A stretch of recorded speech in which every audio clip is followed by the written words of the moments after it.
So one of the tools before you put the injectors in, you need to clean out those holes for the where the injectors go into.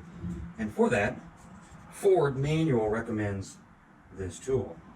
Now, some of you out there might be able to make something work without it. Some of you might not even clean it out. I don't know. I just didn't want to risk it. I actually ended up buying this tool. I do enough of these that this will actually probably come in handy.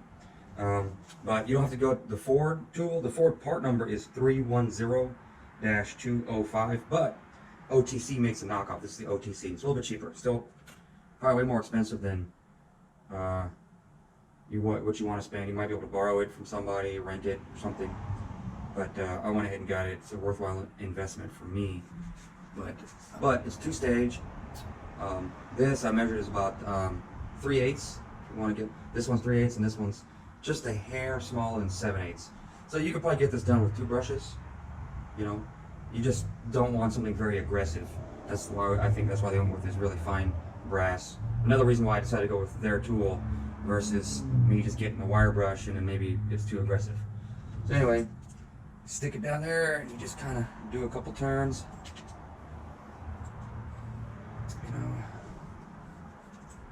I'm trying to clean it out really nicely. Spin it as I pull it out as well. Go both ways. Watch out now. Watch out now. And rotate this thing both ways. A better way to put that phrase. I came out wrong. Anyway.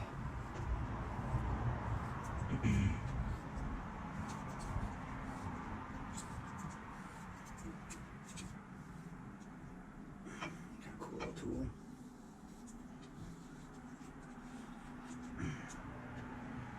You can see some buildup of stuff on here. Kind of see it. Can't really see this a little might not know well.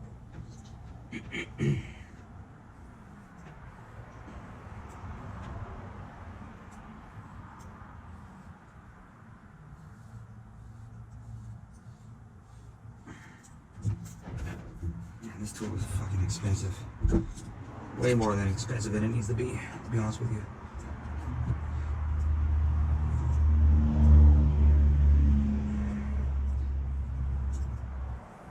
Did it, I'm sure, but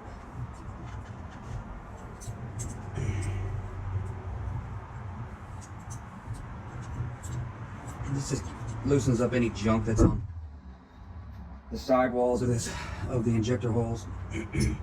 Sometimes seals, not just injector seals, but the seals in general, will leave some residue behind it. You know, this one's kind of a pain in the butt.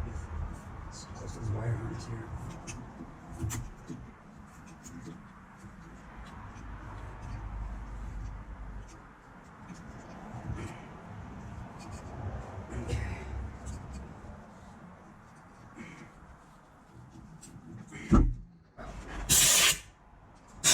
just want to make sure I didn't leave any bristles behind.